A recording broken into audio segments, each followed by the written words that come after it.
मित्रांनो नमस्कार, मी प्राध्यापक R P Patil, new English school junior college Shirasgaon. इयत्ता 12वी सहकार या विषयाच्या सिलेबसला आपण यापूर्वीच्या व्हिडिओमध्ये सुरुवात केलेली होती. आज आपण प्रकरण 4 महाराष्ट्र सहकारी संस्था कायदा या प्रकरणातील उर्वरित भागाला सुरुवात करणार आहोत. बघूया सहकारी संस्थेच्या सभेबाबतच्या कायदेशीर तरतुदी काय असतात. सभासदांच्या पहिली सर्वसाधारण मंडळ सभा व त्यापुढील सर्वसाधारण सभांबाबतच्या कायदेशीर तरतुदी महाराष्ट्र सहकारी संस्था कायदा 1960 व नियम 1961 मध्ये दिलेल्या असून त्या पुढील प्रमाणे आहेत. बघा, आपल्याला एका आकृती रूपामध्ये एका दृष्टिक्षेपामध्ये आपल्याला बघायला मिळेल स्क्रीनवरती. बघा मित्रांनो, की सहकारी संस्थेच्या सभेबाबतच्या कायदेशीर तरतुदी कोणकोणत्या आहेत. म्हणजे सहकारी संस्था निर्मिती होण्यापासूनच्या ज्या काही सभा असतात त्या सर्व सभा या प्रत्येक सहकारी संस्थेला या घ्याव्या लागत असतात. अशा पद्धतीने 10 प्रकारच्या सभा या घ्याव्याच लागत असतात कुठल्याही प्रकारची सहकारी संस्था ही निर्माण होत असताना. पहिली सभा असते सभेबाबतच्या कायदेशीर तरतुदी म्हणजेच नियमावली. पहिली आहे सभेची सूचना, दुसरी सभेची कार्यक्रम पत्रिका, तिसरी आहे सभेची गणसंख्या, 4 सभेचा अध्यक्ष, 5 मतदानाच्या पद्धती, 6 सभा तहकूब करणे किंवा पुढे ढकलणे, 7 प्रस्ताव, 8 ठराव, 9 निर्णायक मताधिकार आणि 10 सभेचे इतिवृत्त किंवा सभा वृत्तांत. प्रत्येक तरतुदीचा आपण सविस्तररित्या अभ्यास करूयात. पहिलीच आहे सभेची सूचना. आता सभेची सूचना म्हणजेच कुठल्याही प्रकारची सहकारी संस्था ही निर्माण होत असताना तिला त्या सभेबाबत सूचना ही सभासदांना संचालक मंडळाला देणं आवश्यक असतं.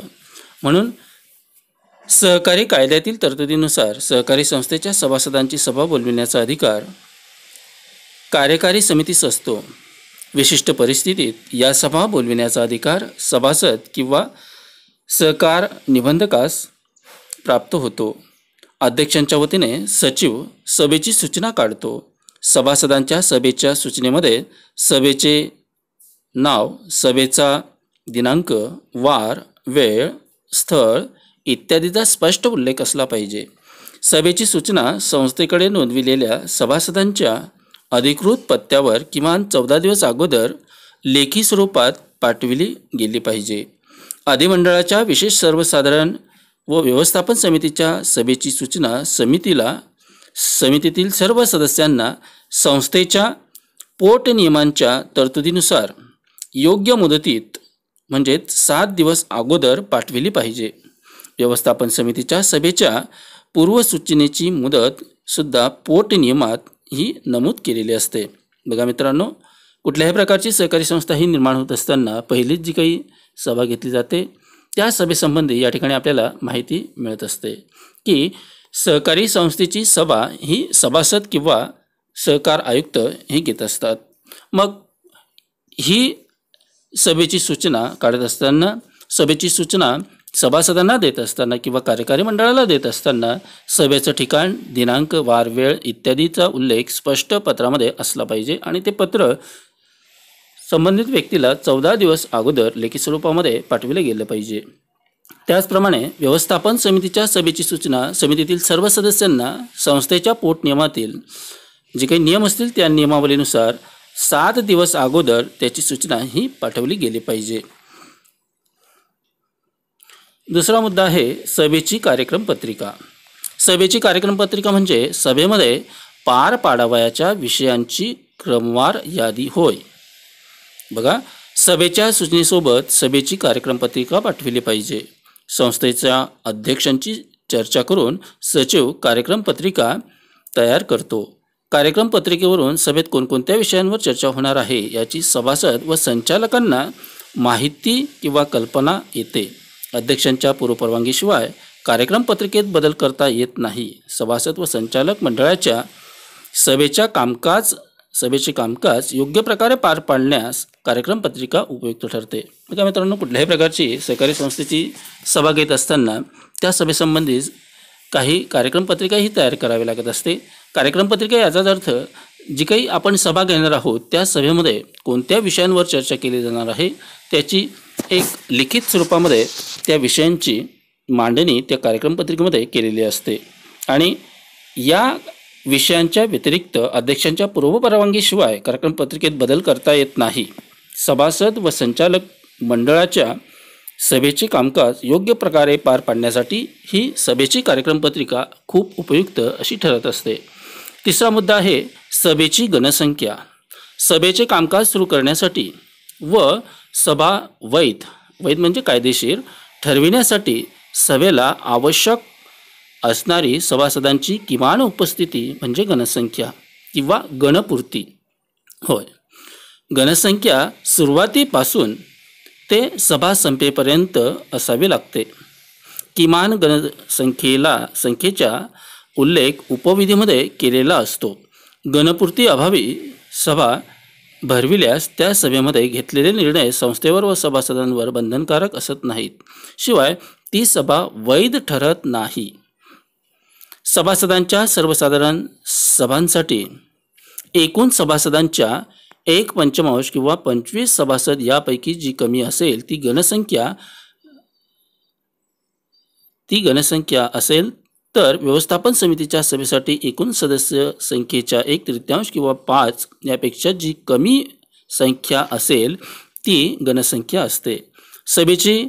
सभेचे कामकाज सुरू करण्यापूर्वी अध्यक्षाने पुरेशी गणसंख्या आहे की नाही हे पाहणे आवश्यक असते. सभेसाठी पुरेशी गणसंख्या नसल्यास सभा तहकूब केली जाते. 30 मिनिटे किंवा पोटनियमात दर्शविलेल्या वेळेपर्यंत वाट पाहण्यात येते. तहकूब झालेल्या सभेसाठी गणसंख्येची आवश्यकता नसते. तहकूब झालेली सभा केव्हा घ्यावी याबाबत संस्थेच्या पोटनियमात तरतूद असते. बघा मित्रांनो, अतिशय महत्त्वाचा असा मुद्दा या ठिकाणी आपल्याला बघायला मिळतो की कोणत्याही प्रकारची सहकारी संस्थेची सभा असताना त्या सहकारी संस्थेची सभेसाठी गणसंख्या किंवा सभासदांची संख्या ही असली पाहिजे. मग ती किती असली पाहिजे तर 1/5 किंवा 25 सभासद यापैकी जी कमी असेल ती गणसंख्या म्हणजे पोटनियमावलीमध्ये जी आपण लिहिलेली असेल त्या पोटनियमावलीनुसार ही गणसंख्या असणे आवश्यक असते. त्याचप्रमाणे व्यवस्थापन समितीच्या सभा असेल तर त्या ठिकाणी 1/3 ही सभासदांची संख्या असली पाहिजे किंवा 5 यापैकी ती गणसंख्या असली पाहिजे. ही गणसंख्या नसेल तर सभा तहकूब केली जात असते. त्याच पद्धतीने 1 तास किंवा अर्धा तास अशी वेळ देऊन सभा अर्धा तास उशिरा घेऊन ती सभासदांची वाट बघितली जाते आणि जर गणपूर्ती झाली नसेल तर ती सभा त्या ठिकाणी तहकूब केली जाते. आणि गणसंख्या नसताना जर काही निर्णय त्या ठिकाणी सभेमध्ये घेतले गेले असतील तर ते घेतलेले निर्णय सुद्धा रद्दबातल ठरत असतात. चौथा मुद्दा आहे सभेचा अध्यक्ष. सहकारी कायद्यानुसार सहकारी संस्थेच्या होणाऱ्या प्रत्येक सभेला सभापती किंवा अध्यक्ष असावा लागतो. अध्यक्ष म्हणजे सभेचे नियमन व नियंत्रण करण्यासाठी निवडलेली व्यक्ती होय. सहकार कायद्यानुसार पात्र व्यक्ती सभेचा अध्यक्ष निवडला जातो. सहकारी संस्थेचे अध्यक्ष हे सर्वसाधारण सभेचे व व्यवस्थापन समितीच्या सभेचे अध्यक्ष असतात. अध्यक्षांच्या अनुपस्थितीत सहकारी संस्थेचे उपाध्यक्ष सभेचे अध्यक्षपद स्वीकारतात. दोघेही अनुपस्थित राहिल्यास उपस्थित संचालक मंडळातील ज्येष्ठ व्यक्तींची अध्यक्ष म्हणून निवड केली जाते व त्यांच्या अध्यक्षतेखाली सभेचे कामकाज चालते. सभा रीतसर चालविण्याचे सर्व नियम पाळले जात आहेत की नाहीत हे पाहण्याची जबाबदारी सभासदाध्यक्षांवर असते. सभेचा अध्यक्ष हा विनयशील, नम्र, कायद्याचे ज्ञान, सुस्वभावी व समतोल वृत्ती इत्यादी गुणसंपन्न असणारी व्यक्ती असली पाहिजे.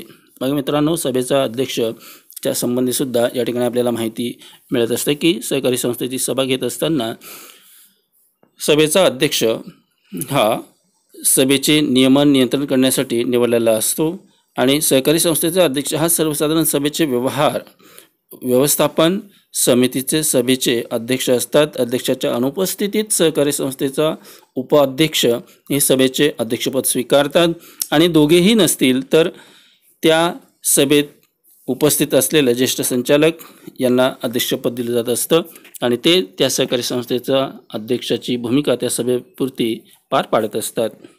5वा मुद्दा आहे मतदानाच्या पद्धती. सहकारी संस्थेच्या सभासदांच्या सभांमध्ये कार्यक्रम पत्रिकेवरील विषयांवर उपस्थित सदस्यांचे मतदान घेऊन निर्णय घेतले जातात.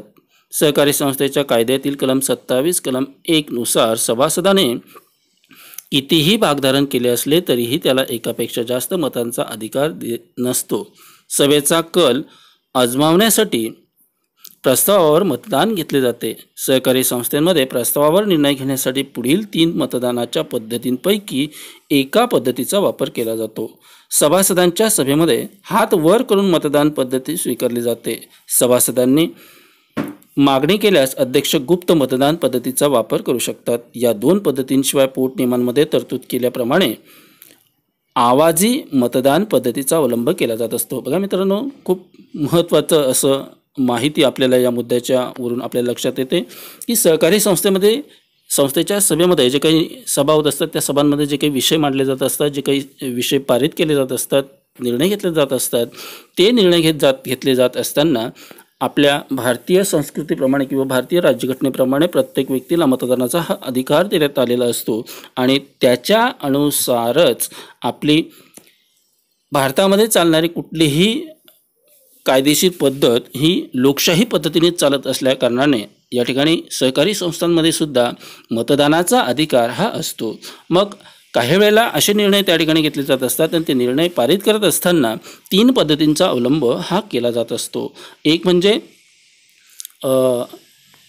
हात वर करून मतदान करणं, दुसरी म्हणजे गुप्त मतदान आणि तिसरी आवाजी मतदान. अशा 3 पद्धतींचा अवलंब करून घेतलेल्या विषयावर मतदान हे घेतलं जात असतं आणि तो विषय पारित केला जात असतो. 6वा मुद्दा आहे सभा तहकूब करणे किंवा पुढे ढकलणे. सहकारी संस्थेच्या सभेसाठी गणसंख्या आवश्यक असते. सभेस आवश्यक ती गणसंख्या नसेल तर ती सभा तहकूब केली जाते. अशी तहकूब केलेली सभा त्याच दिवशी त्याच ठिकाणी आणि त्या ठरलेल्या कार्यक्रम पत्रिकेप्रमाणे अर्ध्या तासानंतर घेतली जाते. त्यानंतर ही आवश्यक ती गणसंख्या नसेल तर सभा तहकूब न होता कार्यान्वित केली जाते. मित्रांनो बघा की सहकारी संस्थेच्या सभेमध्ये जर गणसंख्या अपूर्ण असेल तर अशा वेळेला अर्धा तास त्या ठिकाणी सभासदांची वाट बघितली जाते आणि अर्धा तास होऊन झाल्यानंतरसुद्धा जर सभासदांची संख्या ही पूर्ण एक पंचमांश झाली नसेल तर अशा वेळेला काही कारणास्तव कार्यक्रम पत्रिकेप्रमाणे अर्ध्या तासानंतर घेतलेली जी काही सभा असते ती सभा त्या ठिकाणी गणसंख्या नसेल तरीही ती सभा तहकूब न होता कार्यान्वित केली जात असते. सभेचे कामकाज अपेक्षित वेळेपेक्षा जास्त वेळ लांबले किंवा कार्यक्रम पत्रिकेतील सर्व विषय अपेक्षित वेळेत संपले नाहीत तर अध्यक्ष सभागृहाच्या संमतीने सभा तहकूब करू शकतात. त्यासाठी सभा पुढील निश्चित किंवा अनिश्चित कालावधीसाठी पुढे ढकलली जाते. ही सभा कोणत्याही परिस्थितीत सभेच्या तारखेपासून 30 दिवसाच्या आत घ्यावीच लागते. मूळ सभेची कार्यक्रम पत्रिकाच या सभेसाठी ग्राह्य धरली जाते. 7वा मुद्दा आहे प्रस्ताव. प्रस्ताव म्हणजे सभेपुढे विचारार्थ किंवा निर्णयासाठी विधानाच्या स्वरूपात ठेवलेले विषय होय. सभाध्यक्ष कार्यक्रम पत्रिकेतील क्रमानुसार प्रत्येक विषय प्रस्ताव स्वरूपात सभेपुढे ठेवतात. उपस्थित सभासद प्रस्तावावर चर्चा करून पुरेशी चर्चा झाल्यानंतर मतदान घेण्यात येते. सभेने प्रस्ताव मंजूर केल्यास तो ठराव म्हणून ओळखला जातो. प्रस्ताव मांडणाऱ्या व्यक्तीस सूचक असे म्हणतात व प्रस्तावाला अनुमोदन देणाऱ्या व्यक्तीस अनुमोदक असे म्हणतात. प्रस्तावावर सूचकांची सही असावी लागते. प्रस्ताव हा लेखी स्वरूपात असावा व तो होकारात्मक असावा.